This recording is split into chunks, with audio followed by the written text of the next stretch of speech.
So as it's December 31st, 2022, the perhaps obvious reflection is on this year that's just passed. And I think as Linda mentioned, this is a practice many of us have to kind of look back over the year and notice what may have happened. And in some spiritual traditions, it's considered a really important time to ask for forgiveness and to reflect on our experience and make amends and those kinds of things. And I think that's really a good practice. But today I want to think in terms of what has changed. You know, I imagine that in everyone's life here and everyone who might listen to this later, there are things that have changed for them in 2022. And there could be health changes or financial changes, or some of us have lost friends and family have passed away, and you know, there are many other possible changes that could have happened. But I think I'd like to bring attention more to the internal changes and do it in the way that the Buddha did, you know, to really look at what we're doing that's better. And not to say that we're always going to be, I don't want to say doing of course, we're not always going to be doing the perfect, our best all the time, but we can look at a kind of trend. That's the important sort of measurement, I think. And just to kind of reflect on, well, in this past year, what have you seen develop in yourself? You know, have you developed a bit more patience or a bit more kindness, maybe that willingness to forgive, or even if we notice more anger or grumpiness or other kinds of unpleasant mental states that probably come from some kind of conditioning that's not very supportive. Even that, sometimes we have to kind of become really close to it and familiar with it before we can change it. And that's progress. And it's not so much about how many times the anxiety comes up or the fear comes up or the anger comes up, but how are we meeting it? And if that is not the way we would like to be meeting it, to recognize that, seeing that is already a change. And instead of going through life just reacting in accordance with our conditioning, in accordance with the examples that we've been given. So the Buddha gives some pretty good encouragement, I would say. You know, we our in-person, our first totally in-person, non-hybrid sutta study was on Thursday evening, and we looked at the fourth sutta in the Majjhima Nikaya, the one on fear and dread. And in that sutta, the Buddha talks about before he was enlightened, he would be practicing in the solitude in the forest, and he would think that he might get scared. He might feel fear and dread and feel it coming. And then he thought, but why? why should I feel this fear? I have good moral virtue. I have, you know, good livelihood, um, you know, good conduct, body, speech, and mind, wisdom and energy.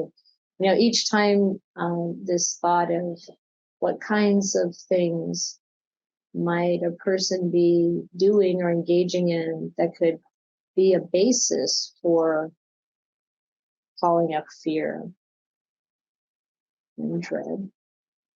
And then noticing that he didn't have those, he had the opposite. And I think this is a good example. It's like when we see good qualities, when we look, and we take an honest look at ourselves, and we see good qualities, and we see how we want to change the things that aren't there yet, where we'd like them to be. These are good things to notice. And these are good things to reinforce. So what's changed? What's changed in 2022? I know you've been practicing, and you know it's a really big gain if we've just come to the point of being patient enough with ourselves when unskillful mental states arise. That's a skillful way of dealing with them, observing them, and being patient with whatever the hindrances are in our meditation. And now that doesn't mean we allow them to just continue, have their way, you would say. We want to really look deeply into like what is going to help relieve the mind of this torment. And even when you think of it that way, it's not like it's my problem or my fault or my failing, but it's just the way things are unfolding. It's the nature of conditioned experience. And you know, we can look at what can I do to support my mind? What can I do to develop the heart? And when we focus on that side of it, when we focus on the beauty of the practice and the joy of making improvements and the joy of experiencing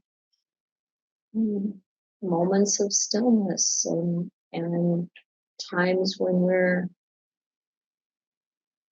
we're kind and careful and peaceful and appreciative, grateful. Then we can really be happy about our year of practice, and we can set the conditions up for a fresh beginning. And it's really good to think in terms of making a fresh beginning, whether it's a year or it's a day. It's nice to know that, you know, right now I have the choice to handle things differently or to just be happy in the way that it's going. And the Buddha would say this in various places of the suttas. Do you reflect on, you know, whether or not this mind is overcome or at least influenced by greed? And if you see that it's influenced by greed, then you know that that's the case. Right now, the mind is experiencing greed, and then you're working with it as best you can to just be aware of it and not make choices from that mental state of greed. But then he says, if you see that there's no greed there, then you can just practice happily. And of course, he goes through the others: hatred, aversion, delusion, fear, whatever else we might consider, whatever else we might see in our mental state. And so, that idea that we can just be at ease and practice happily when we notice that those unskillful qualities aren't there, and be patient and even caring for ourselves, compassionate towards ourselves when they are, so that we don't get so caught up in whatever it is. And the other day, the three of us, by the way, I know that all of you are, who know Anagarthasarana, are delighted that she's been able to come, and here she is, and we're spending time together and talking about Dhamma together, and it's been a real joy. And it's just the beginning. So she's officially started her Anagartha training with us on Tuesday. And so it's really just the beginning. And we're looking forward to the 2.5 years that the government is giving us, and the hope for more than that afterwards. And we were talking about Angulimala, the serial killer. In some places it says that he killed 99 people. In other places it says that he killed 999 people. And we were talking about the sequence of things that the suttas describe about what happened with him. And it starts out with the Buddha coming down the road where he was known to be, and the Buddha is being warned not to go there because this killer was there, taking everyone's life. And the Buddha went anyway. And then you might well know about the interaction with Angulimala. He's trying to kill the Buddha, and he can't. For some reason, he can't run fast enough to catch him, even though the Buddha's just walking at a normal pace. He can't get any arrows to go in the Buddha's direction, and he just go off somewhere else. And of course, that's not too shocking when we know about the Buddha and his powers, not just the psychic powers, but the power of goodness, the power of his incredible wisdom. And when Angulimala finally cries out to the Buddha and tells him to stop, and then the Buddha's response, according to the suttas, is, "I have stopped. You stop." And when Angulimala asks for an explanation of that, the Buddha says, "I've stopped harming living beings. I've stopped killing. You stop killing." Now, and what happens there is that Angulimala gets it, and what he gets is that the Buddha came to help him. And in spite of the danger, in spite of whatever, and what it's like when someone reaches out to help us, whether that's a teacher or it's just the appearance of a sutta book in our life, or whatever, somebody's or something is supporting us in knowing the Dhamma. And that really has this huge transformation for Angulimala. It's a real change when he becomes a monk. And then the king comes to visit, and he's really afraid because of this serial killer running loose in the land and killing people. And the king's subjects are getting fed up with this and of course terrorized, and they want him to do something. And the king is scared, so he goes to see the Buddha. And the Buddha says, well, what if I told you that Angulimala has become a monk? And he's given up his ways, his actions, and he's sitting right over there. And the king says, well, the Buddha doesn't say that right away. He says, what if I told you that he became a monk and he's given all that up? He said, well, I would bow to him and pay respects, and I would make sure that he had all the requisites he needed, and I would basically support him and look after him. And the Buddha said, well, he's sitting right over there. And so, even the people around Angulimala could really acknowledge this fresh start, at least the king and the Buddha and the other monastics. And of course, you can imagine what Angulimala's memories might have been like. That. Can you imagine the conditioning, the sense impressions on the mind from those kinds of actions? It must have been hard. So I don't know if you've had the experience of changing in a way that you see what you did in the past and you see it for the first time, maybe more realistically, and feel really bad about it. It's like, I know that's happened to me. It's like once you know the way your actions have affected others or something like that, then there can be a moment of real hearing. This is Hollywood, where you're having this, well, sometimes translated moral shame or a real kind of regret over our actions. And the term hiri is actually a positive thing. It's not like a negative kind of feeling of shame, but that kind of like, oh, I don't want to do that again. And it's a cleansing kind of thing, and a strengthening of our conscience, and a real turning point. One time when I was a young person and I was attending a youth study in Christianity, the teacher, so someone I really liked very much, he was also my math teacher in high school. And he taught the youth group on Thursday nights. And he told us this story about, he said it was a Native American saying that your conscience is like a three-cornered stone.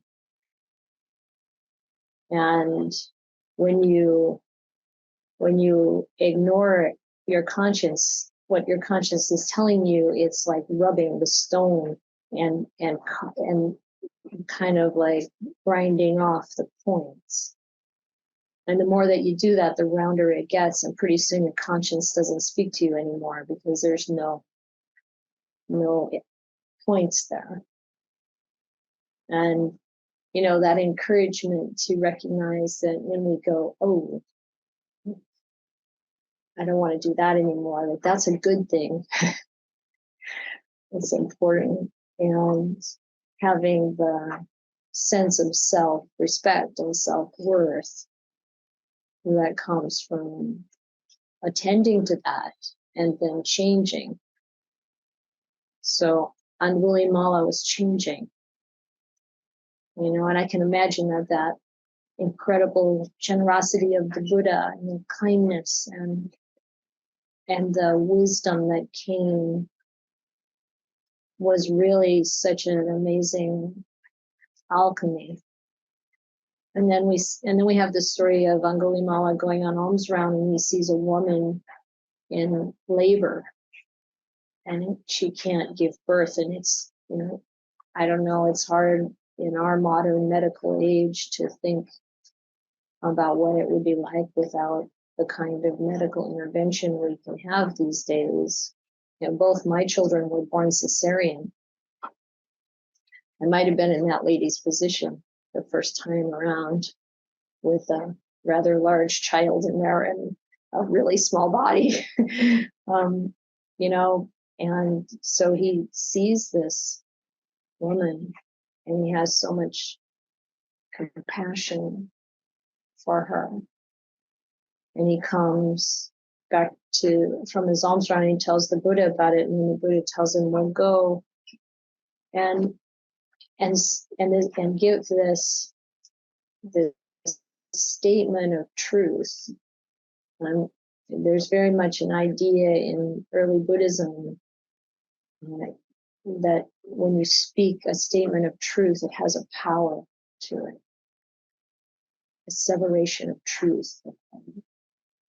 And that by this truthful statement that I'm making, may you be relieved of this suffering, may you be saved, may you give birth, and may you be okay, and may this child be okay, something like that. But an uncle is, and this is a separation of truth is, that by the fact that I have not killed any living beings, I want to give this blessing to you that you may live. And Angulimala says, but I have killed. And the Buddha said, well, then say, since becoming a monk, since my kind of new birth as in the holy life, I have not killed. So he says it that way. Now, this is something that is important to notice, that the Buddha is giving Angulimala something to say that helps someone else, that reminds him of this change that he's made, that gives him something to really focus on. And so he goes and he makes this separation of truth and this blessing. And then the woman gives birth to the baby, and the baby's fine, and she's fine. And monastics are still using that a separation of truth and blessing today for women when they're in labor and giving birth. Now, at this point, Angulimala wasn't enlightened yet. This is all part of the process of cleansing the mind. And so when we have something that we want to purify,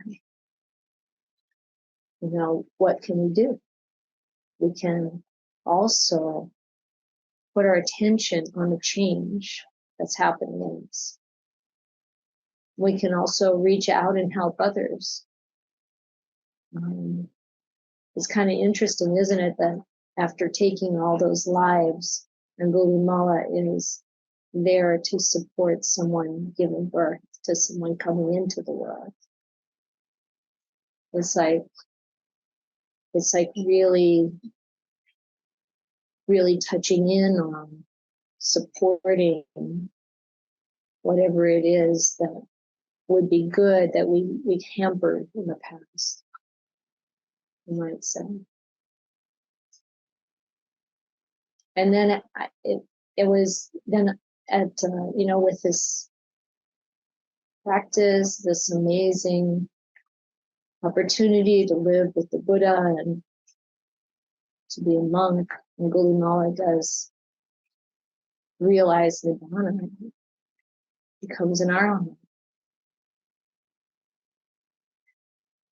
And then the next thing we are told about him is that he's walking on alms round, and people who are hateful and angry because of the things he had done in the past throw rocks at him and break his bowl and cut his head. And he comes back bleeding and broken bowl, and the Buddha says, bear it. For those things that you've done before, you could be suffering much more than this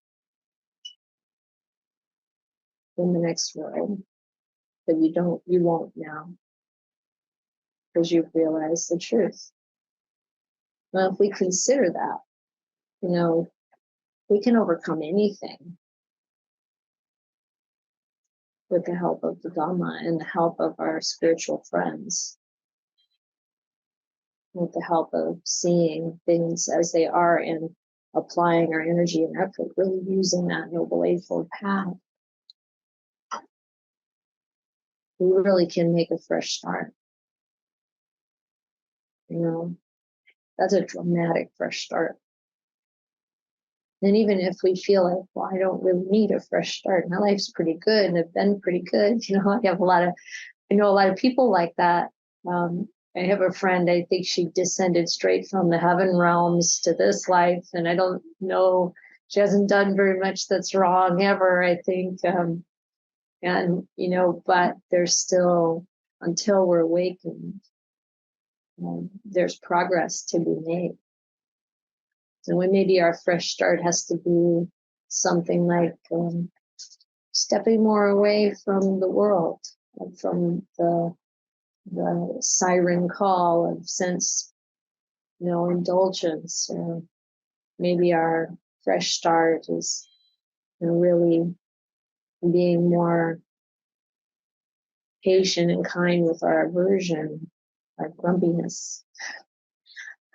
Or maybe it's being more patient with other people, you know, circumstances. Patience plays huge in the Buddhist teachings. You know, the highest austerity. Because it's really what we need in order to deal with whatever is coming up. You know, I was recently talking with people who are dealing with wave after wave of anxiety, or wave after wave of other kinds of challenging mental states, and dealing with the changes in the body, these so trying. And yet patience, it's not just to bear with it, it's also to bear with it from this perspective of Dhamma. This is impermanent. Comes from old stuff. Some of it that I know I did, and some of it that may be way back in the past before I had any control over any of it. And it's okay. We can be with it. We just have to be with it for this moment. Just this present moment. And sometimes when things are really hard, we need to pull our forward-looking view back closer. I can bear with this for 10 minutes. I can bear with this for 2 hours. And you don't even have to think about it. Pretty soon you don't think about it because it gets, you know, whatever we're bearing with is constantly changing. So it gets a little easier, and then maybe a little harder, then easier again. The pain isn't constant. It goes away sometimes a little bit, whatever. And we can bear with it. And the sutta is when the Buddha was hurt. It was the time when his cousin David Doctor rolled a rock down the mountain to try to kill the Buddha. And a splinter of the rock came off and cut the Buddha's foot. He was in incredible pain. And he says that he just endured it quietly, patiently. Mm-hmm. But he had all those resources, right? He was a fully enlightened Buddha. And he knew it for what it was. This is just a feeling that's going to come to an end. This is a feeling. And even if it has to come to an end with the end of the body, it's still going to come to an end. And then it's okay. It's not me. It's not mine. It's just what's happening now. So it's so valuable to remember those things. And we can do this too. And I always really marvel that when the Buddha was sick, he asked his attendant to talk about the 7 factors of enlightenment. And then he felt so inspired that his sickness went away. And this is the Buddha, like another human voice sharing the Dhamma, talking about these amazing qualities, brings up inspiration even in the Buddha. And we're so lucky that our teacher, I love that, like Gaja Brahmali says, the most brilliant spiritual leader and teacher in all of human history is our teacher. And that he was so much the way we are, so human, so down to earth. He got sick, he got hurt, he had fear and dread before he was awakened. And even after being awakened, appreciated the spiritual companionship of other beings. It's pretty amazing. So we can follow that example. And we can start to see that it's not outside our reach. We can develop a new start wherever we need that. And a reflection on the good that we're doing, the progress we're making, the joy we see in the benefits and the progress that are happening in other people's lives. All of those things to lift up the heart, to help us grow. And then when we see that, I think I'm feeling this sense of kindness more now than I did in the past.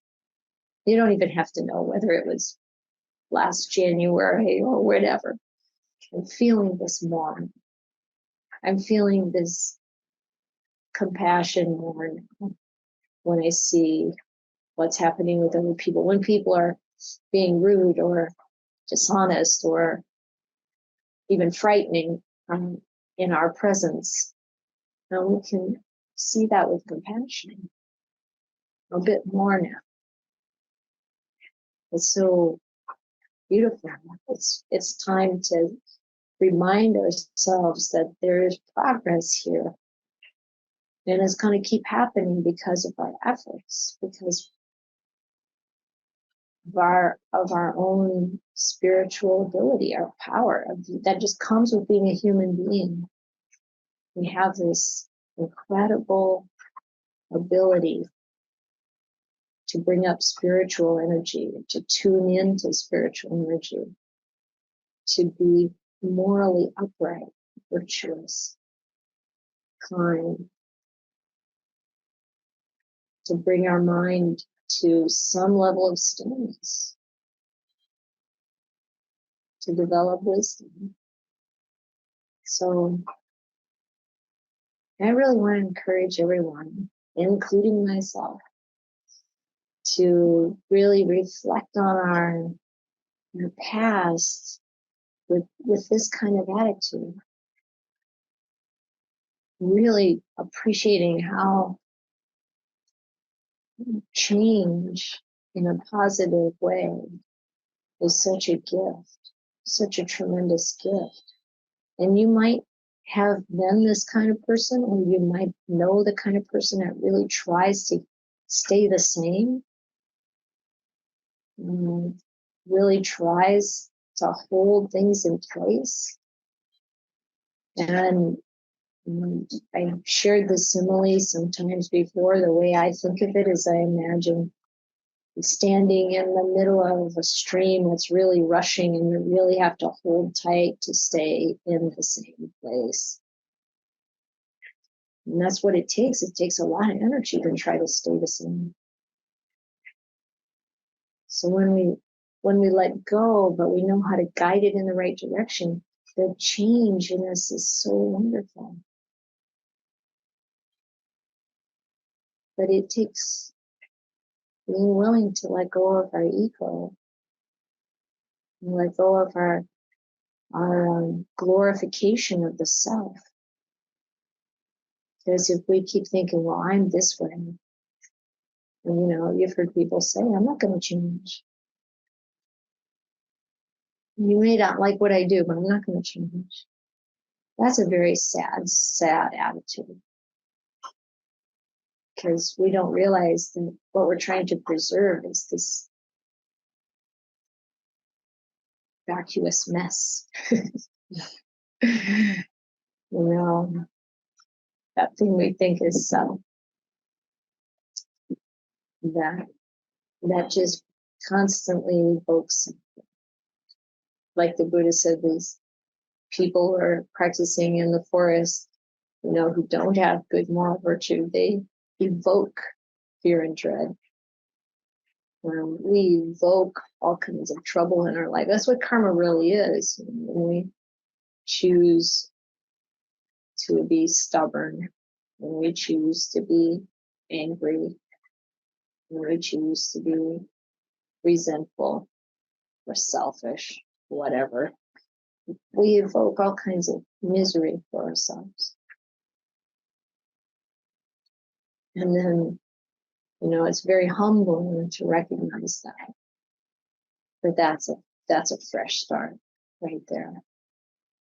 The humility, the willingness to really open to the Dhamma. Like, I want to see the truth no matter what it's going to cause to fall apart, no matter what it's going to have to change in me, no matter what precious view I have that's going to have to fall away and be shattered. Let it be shattered. I want to awaken. I want to wake up and be free from suffering. Be free from that sense of sin.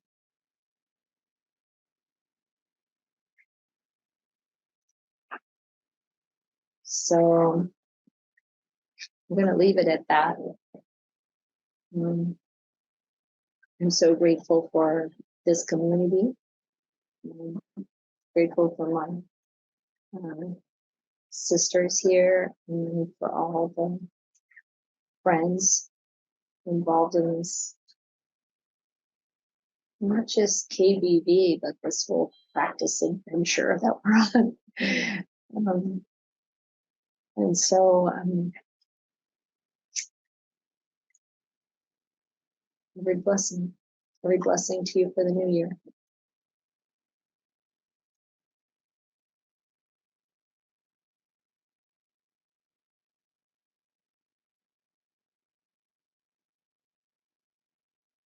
I think we should meditate for a short time.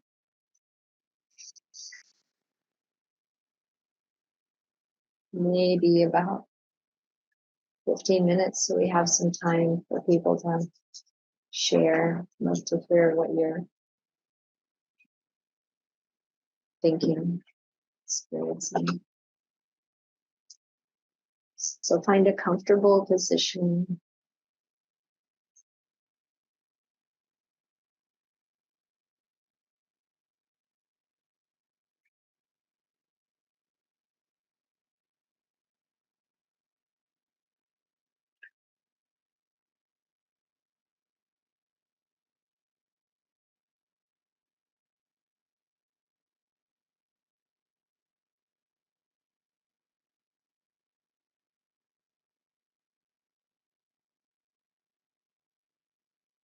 We want to start by allowing the body to become relaxed. If you're sitting or maybe even lying down in a way that's comfortable, but you can stay alert. It's going to be a short meditation, so it's okay to assume a position that you may need to move later, but maybe not for another 15, 20 minutes. I'm comfortable enough to really let the muscles relax.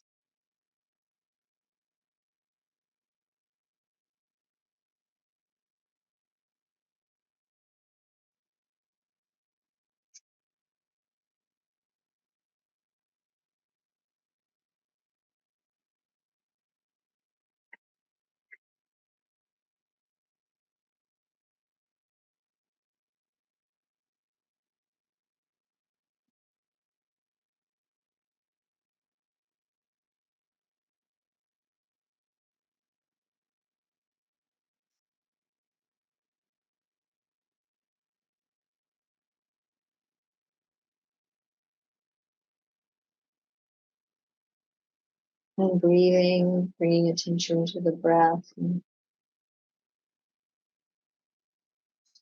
using the breath as a way of further relaxing the body. And just breathing in fresh air. And then as you exhale, letting go of tension, whatever our thinking has been.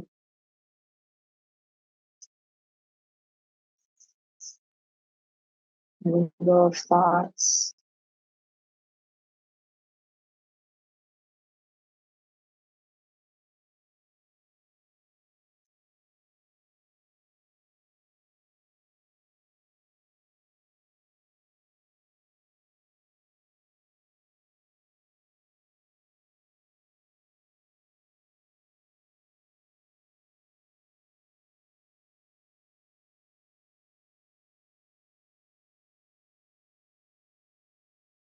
Bringing awareness to the whole body with this kind of soft attention.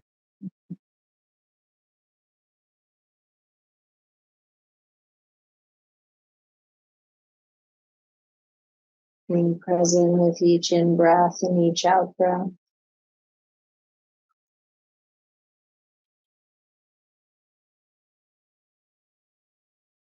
Letting everything else fade into the background.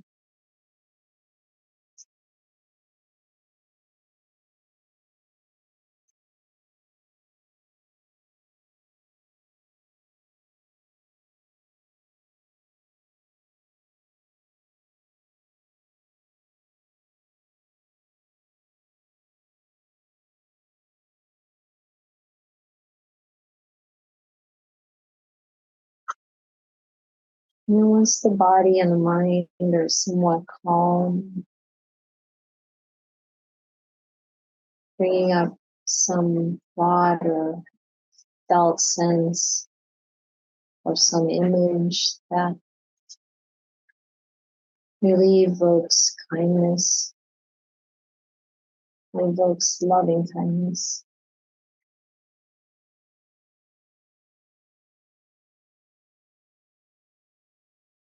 Maybe it's a time when someone reached out to help you, or you reached out to help someone else. Or maybe even thinking about the Buddha going to meet Angulimala.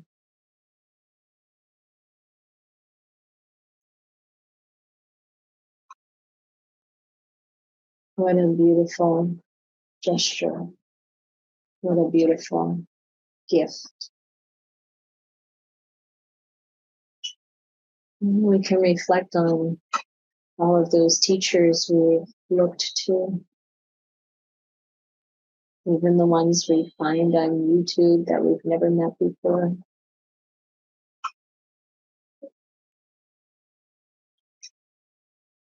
And what a gift it is that they're giving to help us. And notice the feeling that comes up in the heart when we think of that.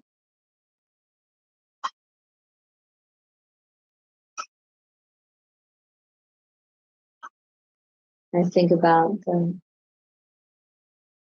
wonderful support Ajahn Pasan has been in my spiritual journey.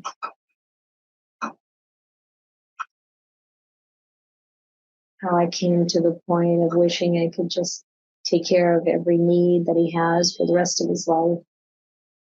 That might have been 15 years ago, I don't know. And just that incredible flood of gratitude and real joy, loving kindness.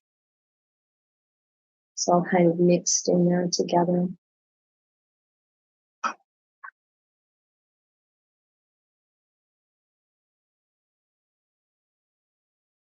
Being touched.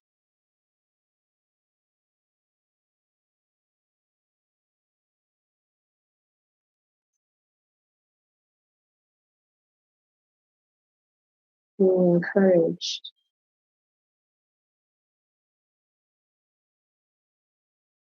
And I remember living at Amaravati and Ajahn Sumedho, giving Dhamma talks every Sunday, and he said that at that point in his teaching, he realized that what people need most is encouragement.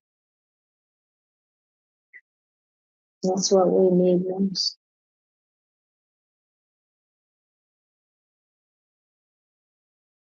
And we can offer that to others.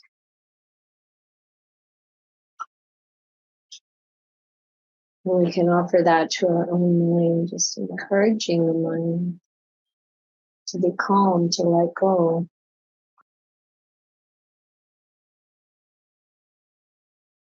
Step away from the chaos of the world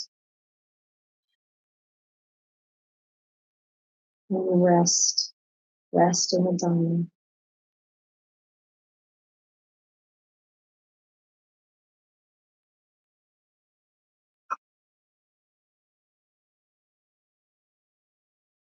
Accepting everything that has gone before this present moment.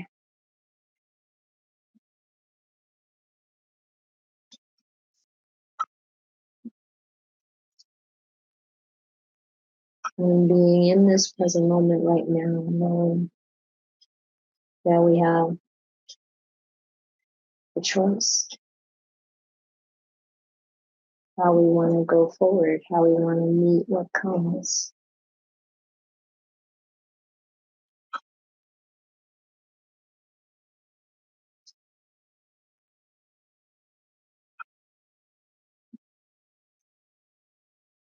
Living a life of spiritual development,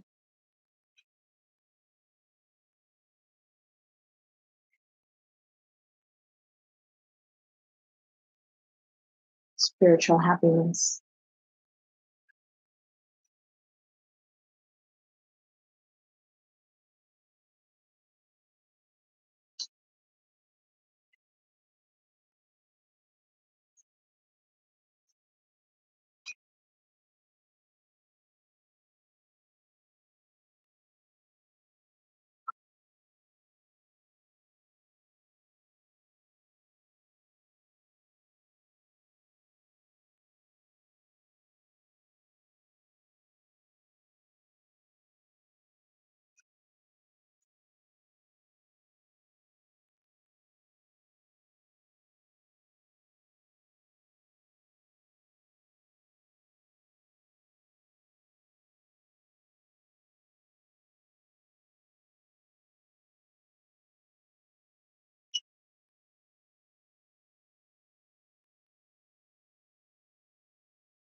A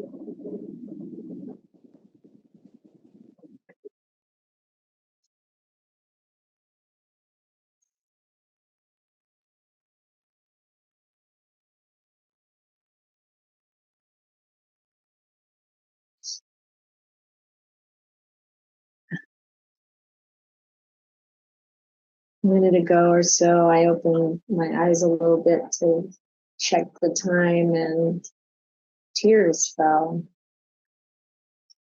And I thought, wow, how lovely. It reminded me of Ajahn Chah telling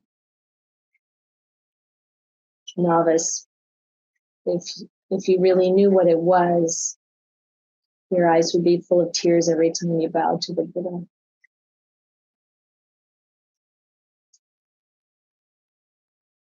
It's pretty amazing.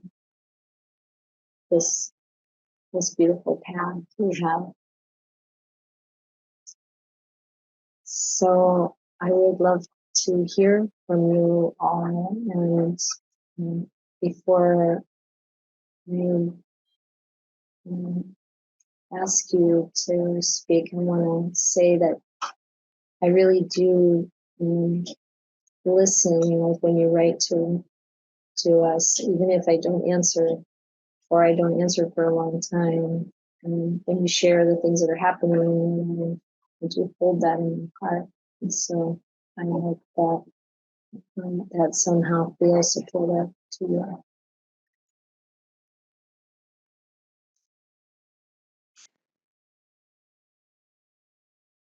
Any comments, questions?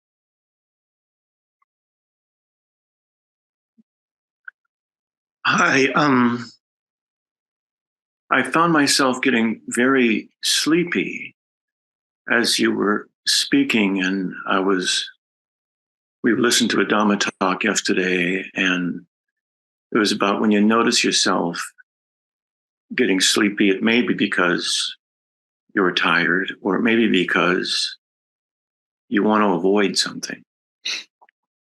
And I thought, I just had a good night's sleep. I'm not really tired. And I was thinking, what do I want to avoid? And then at the end, when you talked about, I just want to be free, I was thinking like, I woke up. I mean, I just became very alert and thinking like, what am I avoiding? What do I want to not look at? And then I thought of like yesterday, Lisa and I were playing pickleball, just the two of us against each other. And I was losing. And I was really angry. I felt but then I told myself, I shouldn't be angry. Lisa's playing well, and I should be glad for her. And at times when we play together, I am. But yesterday, I was just mad that I was losing. I felt humiliated. And I thought, what's wrong with me? First of all, that I can't play better. But why am I having these feelings? Why with somebody that I love am I really like almost feeling like I can't take this? And I said nothing. And where I want to wake up is I could have in that moment said, stop, let's stop. I'm suffering. And I want you to know that I just can't stand you right now because you're winning. And I know this really not about Lisa. It was about, I just became a boy again and losing. And I don't want to talk about this now. And but I want to be free. And I feel almost like, why am I talking about it? That when other people are facing really, like Cynthia, like my heart goes out to you. And but it feels like if I don't take care of this, my empathy for Lisa, for Cynthia, for all of you evaporates, and I just become lost in something that happened 60, 70 years ago. And I feel like I can't get over it. I feel stuck. And when you say reflect back on how you've changed, my immediate thought is I haven't changed, which I know is not true. Otherwise, I wouldn't be here. I wouldn't be saying this. So thank you for listening. Thank you for sharing that. Yeah. Beautiful. That's how it works.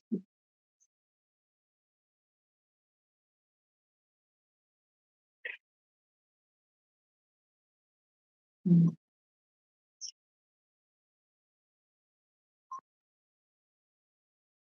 I have the feeling you don't need any advice or and you don't have any questions. It's just that's the way the process works. It's brilliant. Thank you.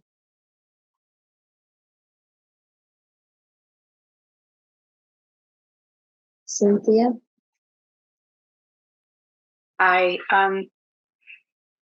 First of all, I just want to say, Danny, thank you for your sharing. And there's no, in my mind, there's no comparing of suffering. I mean, suffering is suffering, however it shows up in our lives. And one of the things that's helped me in the last few days is recognizing how self-involved I had become with all that's going on with me, and that that wasn't helpful, and that when I reach out to other people, it reduces my own suffering. So thank you so much for your talk. A couple things. One of them is it was just very helpful to hear your stories about Angulimala, and reassuring to remember that as long as I've got my sila straight and I'm practicing, I'll be okay. I don't have to be afraid of whatever's going on. So that was a helpful reminder. And as far as I don't know if it was about how we've changed, but one realization that came up for me this week, and I don't know if this has anything to do with your prompt or your question or whatever, but a few days ago, I was just recognizing how much I was suffering with what was going on and the limitations and what's going to happen and blah, blah, blah, and where it's going to go. And two things that were helpful. One of them was taking refuge in the understanding of impermanence, knowing that I didn't have to add on to what was the real difficulties, that I didn't have to attach onto that the idea that this shouldn't be happening. It's old age, sickness, and death. That's how things go. It's not something going wrong. But the other thing that was really helpful was recognizing that a huge part of my suffering was that I was believing that I would never be happy again until I got back to normal, which might not happen. I mean, it's a very real possibility that my life may never be the way that it was, that I may never be the way, of course, I'm never the way that I am every day, but that, there's impermanence, and that my job is to find a way to meet it and to accept it, and not to be struggling against it and thinking it shouldn't be this way, and thinking that it has to go back to how it was, or I'm just going to be miserable for the rest of my life, because that's no help. So anyway, that's just what I wanted to share. So thank you. I'm happy to be able to be here. Yeah, thank you so much, Cynthia. It really reminds us, I think, reminds me, like, when we think, what's going to happen? The next thought, first of all, what you're saying, Cynthia, is this is the way the Buddha says a noble disciple responds to aging, sickness, and death, accident, loss, whatever. This, when we think, what's going to happen? What's going to happen to me? The next thought is, well, I'm going to die. We know what's going to happen. We're going to die. And until then, we have this opportunity to practice, to be loving, to be kind, to develop our virtue and our wisdom, and maybe even to do some more meditation. But whatever it is, whatever limitation we have, we've always had limitations. Always.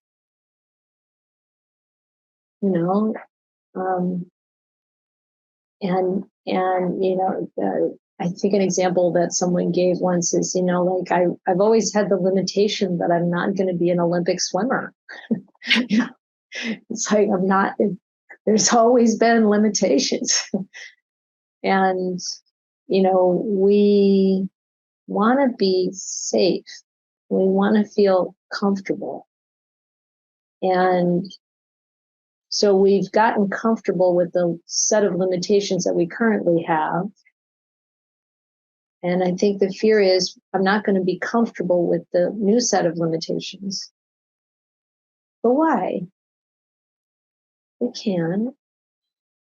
I knew someone who in his 30s got MS, and it really, it was a very fast, strong downward spiral. And by the time I met him, he was a quadriplegic in a nursing home. And he had a computer, and he had a device that he could touch with his cheek, and he could surf online, and he could listen to Dhamma talks. And he said, my physical life was really horrible, but my spiritual life is amazing. And it would not have been this way if none of this had happened. So, everything that changes, we can find opportunities to bring ourselves closer to Dhamma.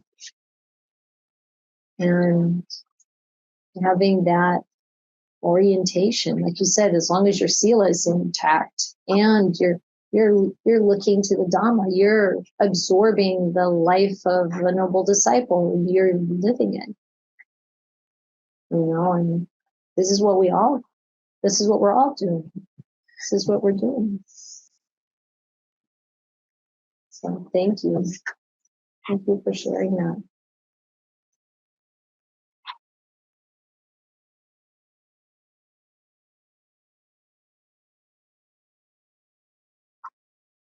Joyce?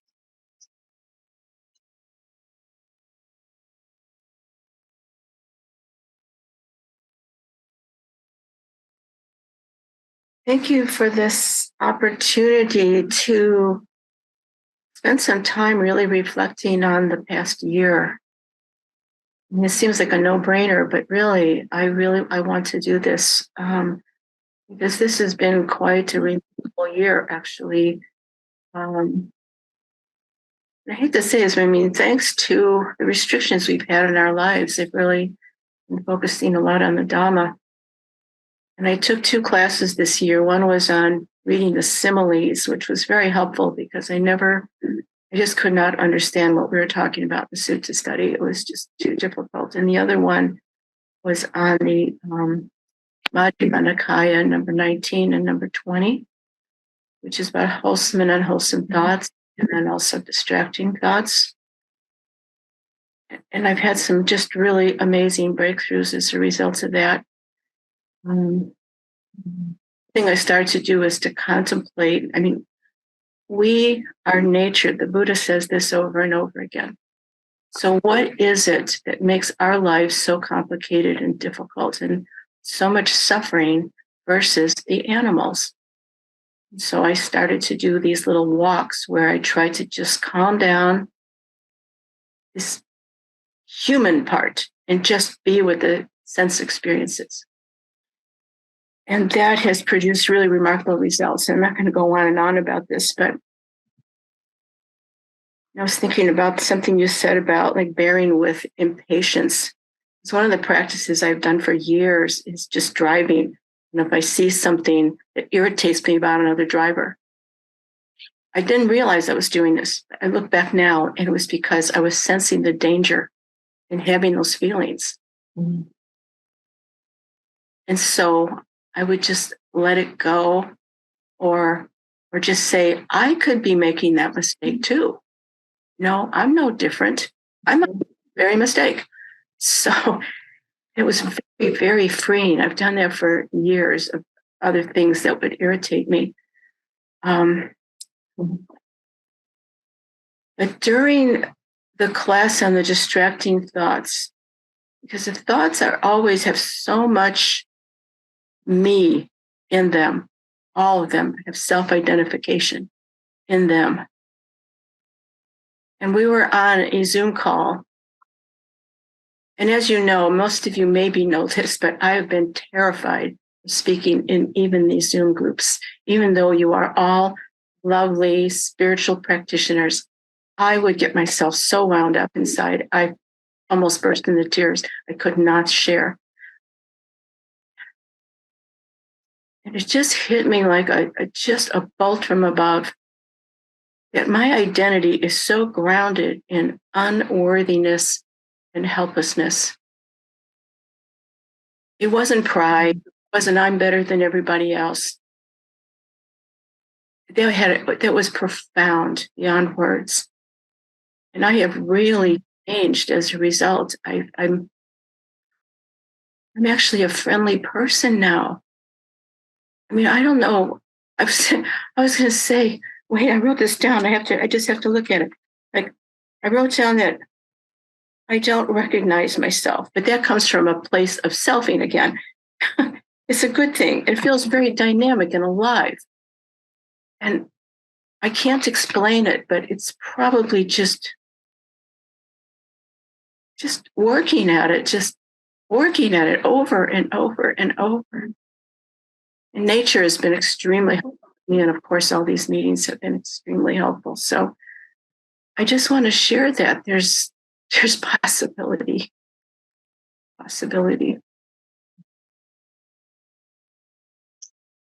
Thank you, Joyce. Simply.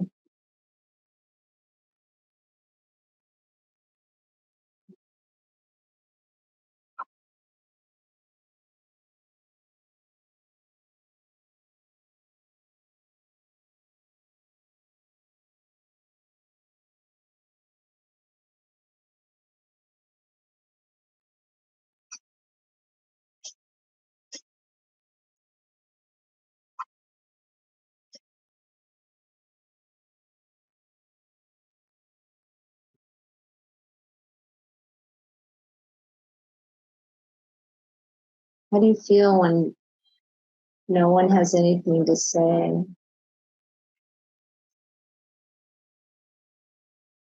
It's kind of nice to learn how to just be with them.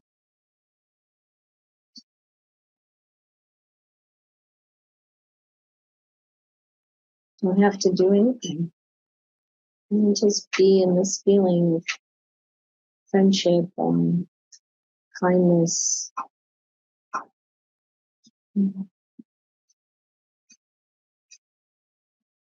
Honesty. I love the honesty here. Yes, Neil. Well, apparently not me, because I'm sitting here trying to figure out I'm with Joyce in that way. I always have trouble with similes, but and I'd love to hear more about that class. But yeah, you said something in your talk. You compared. I think what I heard was you compared fighting against change, like standing in a rushing river or creek or something, which first struck me funny because a couple of people in the check-in talked about how the rivers, the creeks behind their places are rushing and how that feels so good. And it does. I mean, I love that sound, and the sense of, of that really strong movement. But it made me think back to being a kid when we would go up to the Catskill Mountains every summer for a week. And I loved standing in I guess it was more like a brook, and just feel, there's almost a sense of power in standing still and having that water rush past you and knowing that you could control not being taken away by it. But then I thought, well, but then getting on your back and floating and letting the water take you feels just as good. So I don't know. I'm maybe getting a little bit too intellectual about it, but and maybe that's why I go crazy with the similes, because they seem like they could have alternate meanings to me a lot of the time. I don't know. I'm just babbling on like a babbling brook. But and there we go again. But yeah, I don't know. I don't know what I'm saying. But well, I think I really like what you're saying.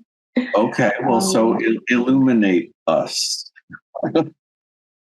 Well, what comes to my mind is that, of course, the Buddha used the simile of water, the river, the crossing over, what happens when we get pulled down into it, different things. He used that simile a lot. And as you're talking, there's the image that I was using, when we have to have so much energy to try to resist the current, and try to stay the same and not change. But then your idea of like, what's it like when we just float along with it? Well, is that a good thing or is it not a good thing? Well, it depends on where the current is going, right? If it's floating along with the world, and picking up our habits from violent movies or whatever it is. Sorry, we've got picking up, like going along with the crowd. Maybe that's not so good. Maybe we need to stand firm and hold on as the current goes by in that case. And the Buddha talked about making a raft and paddling with your hands and feet to get across the flood, to Nibbana, to the other shore. So I think what it comes down to is, what does the simile mean? And we have to apply wisdom. And we have to really see what kind of images, what kind of experience that we have, that we can identify the relationship with waking up, with purifying the mind, purifying our actions, purifying our speech, purifying our mind, higher virtue, higher mind, and higher wisdom. That's really the key. And sometimes those similes really catch it for us. But in the suttas, it could go the other way. We're not really so in touch with, whether you catch a fish or an eel in your fish basket, when you're, or something like that, So finding the way that really brings it home for us. I think that's the thing. I think that was one of Ajahn Chah's similes.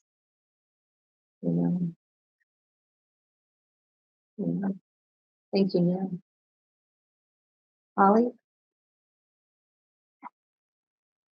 As I look back over the last year, I spent, I did some things that really benefited my practice. I spent some time getting to know monastics in several monasteries on the West Coast, and those were all good experiences. And so I kind of explored and consolidated, or I'm less not in a searching mode anymore. I also have kind of settled into kind of a collection of, I think, about 3 standard Kalyanamitas that I confer with at least once a month.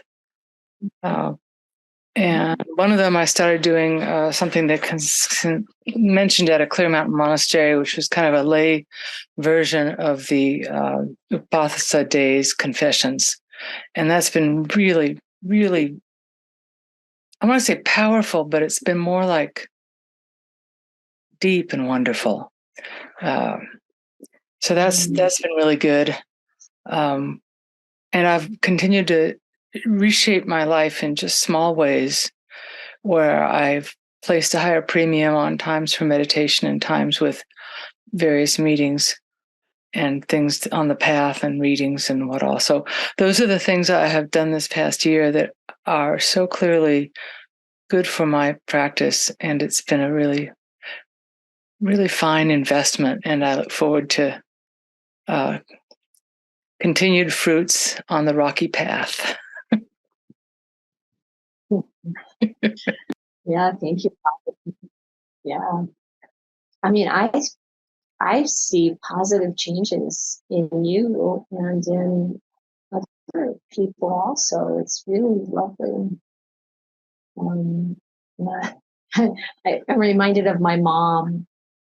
Things happened in my practice, especially early on, where she really could see a big change in me. And she said, "Oh, she has really changed. But don't get me wrong, she was always great." And yeah, all of you are great and changing to really bring more freedom and happiness. You can see that. I think the practice you mentioned that we're doing in the Clear Mountain community is really wonderful. I also think it's great. They call it accountability partners. And, having a partner that you meet with, you could do it every couple of weeks, or you could do it on the new moons and the full moons, and really talk about the precepts and the ways in which your practice is unfolding. I have found this practice of confession, if you will, with monastic sisters to be really wonderfully supportive. If there's something that really wasn't clear or didn't go the way you wanted it to go, or the response that I had wasn't really the way I would like it to be, it somehow conflicted with what's expected or what's encouraged by the Buddha, then you have this chance to talk about it and to maybe even talk about other possible ways of working with it. And at least it's like you clear the slate. You basically, the Buddha was really into rehabilitation and clearing things. You don't carry it around. You share it, and the way it works is the other person says, "So do you see, kind of what happened here?" And you go, "Yes, I see." And are you going to recommit, reestablish your intentions of yes, and then the same thing, the other person does the same thing, and you have that same response to them. So if anyone's interested in that, maybe we could talk about how that might work. Thank you, Holly. Well, thank you all very much. I wish you a very happy New Year, the best ever, regardless of what the conditions are.